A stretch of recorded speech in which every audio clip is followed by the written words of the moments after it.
Août 1944, la France se libère. Et à Poitiers, une nouvelle horreur va être commise. Connais-tu le château du Porto?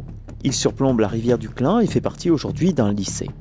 Durant la guerre, il est réquisitionné par les nazis, où des miliciens venus de Bordeaux et des soldats hindous, enrôlés de force dans la Waffen-SS, y logent. Le chef de la milice s'appelle Lucien Dehan, un homme cruel. Avec lui, la milice française va semer la terreur. Pillage, viol, torture. Et le château du Porto va devenir un véritable enfer.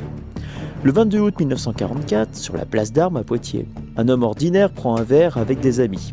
Il s'appelle Pierre Gendreau, et Pierre parle trop librement de la défaite des Allemands. « Les Allemands vont perdre, c'est fini pour eux », dit-il. Mais à la table d'à côté, 3 hommes l'écoutent. Ce sont des miliciens, Dehan, Jean Guilbeault et Jacques Lacouture. L'un d'eux sort sa carte et un pistolet. « Milice, suivez-moi !» Gendreau est amené dans une cave, attaché, torturé, brisé, et ce qu'ils vont lui faire dépasse imagination. Au siège de la milice de Poitiers, Pierre Gendreau est descendu à la cave et attaché à une chaise. L'interrogatoire commence. Le milicien Guilbeault veut le nom des terroristes résistants qu'il connaît, mais il refuse de parler.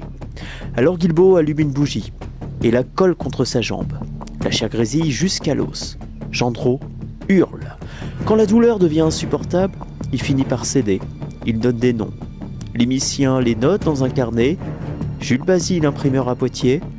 Mademoiselle G, son employé. Monsieur Trincard, le chef de l'approvisionnement. Et Monsieur Fradet. Mais c'est pas pour autant qu'ils arrêtent les sévices. Il sera battu, torturé, découpé et abandonné dans son sang.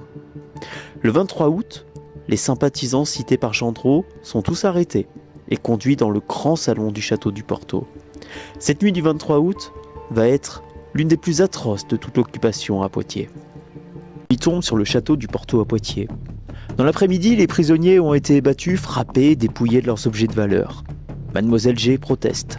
Les miliciens lui répondent « Reste tranquille la môme, on sait traiter les femmes aussi, nous sommes les seuls maîtres ici ».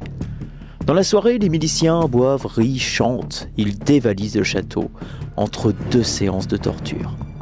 Le soldat allemand, Becker, écrit dans son carnet de route « Cette nuit fut l'une des plus affreuses de ma vie ». Vers 23h, les miliciens vont chercher Jules Basile, qui est enfermé dans la chapelle. « Allez viens petite tête, on va te faire voir du pays ». Mis à nu dans la cour du château près du puits, ses bourreaux lui ordonnent de désigner ses complices. Il refuse. « Tu as 30 secondes pour te décider, ou tu parles, ou tu vas au fond ». Guilbeault applique son canon de revolver, le milicien tourne à tour et graine les secondes. 10, 9, 8, 7, 6. Jules Basile, loin d'être impressionné, ne parle pas. Le milicien ne tire pas, il lui assène un violent coup de crosse sur la tête. Il s'effondre. Les tortionnaires le travaillent, le pincent. Il ne parle pas. Il le fouette, le brûle au 3e degré. Il hurle de douleur. Et il ne parle toujours pas. Les cris résonnent dans la cour du château.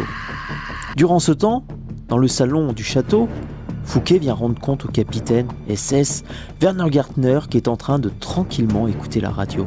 « Mon capitaine, il ne veut rien avouer. »« Et faites, mon cher Fouquet, mais faites-le taire. Je ne veux plus entendre de bruit. »« Très bien, mon capitaine, j'ai tout ce qu'il faut. » En retournant dans la cour, Fouquet assène le coup fatal avec un maillet en bois.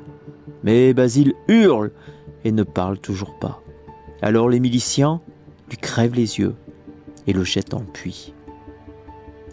Quant à ses camarades, Pierre Gendreau et Henri Dard, ils sont amenés également dans la cour.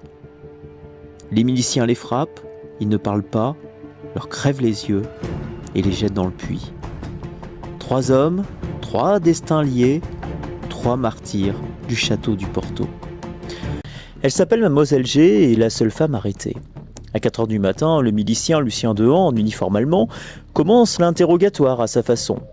Elle est mise à nu, menacée, battue et ne parle pas. Il tente alors de l'étrangler, elle résiste. Et le milicien prend un malin plaisir à la voir souffrir et va la livrer aux 50 prisonniers hindous. Et ce qui va se passer ensuite est indicible. Ils se jettent tous sur elle, la violent, la laissent seule avec son triste sort. Puis la nuit passée, le lendemain, les miliciens bourreaux et les Allemands, sadiques, remontent vers l'Est, commettant des horreurs sur leur passage jusqu'à l'Allemagne. Le 7 septembre 1944, Poitiers est libéré et le lendemain, des pompiers descendent au fond du puits et sortent les 3 corps de nos martyrs poitevins, morts pour la France. Brûlés, mutilés, méconnaissables, ils s'appelaient Jules Basile, Pierre Gendreau et Henri Dard. Le 8 février 1950, Dehan, Guilbault et Fouquet, les miliciens, sont condamnés à mort par le tribunal militaire de Bordeaux. D'autres s'en sortent, avec seulement 10 ans de travaux forcés. D'autres ne seront jamais retrouvés. Mais une plaque rappelle à jamais ce crime sans nom, pour que jamais nous oublions ce qui s'est passé dans le château du Porteau de Poitiers, un certain jour d'août 1944.